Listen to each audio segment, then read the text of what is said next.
जाऊया छत्रपती संभाजीनगरमध्ये। तिथे व्यावसायिक गॅसचा पुरवठा खंडित झाल्याने अनेक पोळी भाजी केंद्र बंद झाली आहेत। गॅस संपल्याने स्वयंपाक अर्धवट आणि भाजी केली आहे, मात्र पोळ्या करताना इथं गॅस संपलेला आहे। जेवण घेण्यासाठी आलेल्या ग्राहकांना त्यामुळे परत जावं लागतंय। पोळी भाजी केंद्रावरती दिवसाला 250 ते 300 लोकांना जेवण मिळत असतं। सरकारने व्यावसायिक गॅस पुरवठा करण्याची पोळी भाजी केंद्र चालकाची मागणी आहे। या संदर्भात ज्ञानेश्वर लोंढे आमचे प्रतिनिधी आपल्याला सविस्तर अपडेट्स देतात। ज्ञानेश्वर, छत्रपती संभाजीनगर मधली नेमकी काय परिस्थिती आहे सांगाल?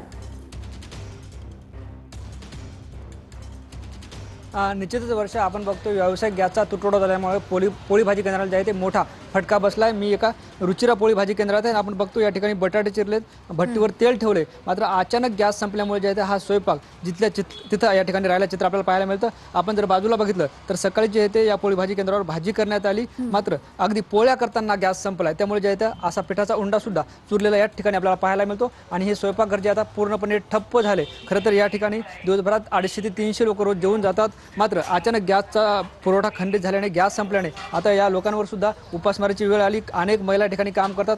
ताई, काय सांगाल? अशा पद्धतीने पोळी लाटून ठेवली, काय प्रतिक्रिया? गॅस खतम झाला सर। पोळी त्याच्यामुळे पोळी टाकता नाही येऊ लागली। पीठ कवाचं भिजवून ठेवलेलं आहे, गॅस खतम झालेला आहे। कधी संपला गॅस 12 वाजेपर्यंत निश्चितच ज्ञानेश्वर, या सगळ्या परिस्थितीवरती तुम्ही लक्ष ठेवून राहा। तुर्तास धन्यवाद।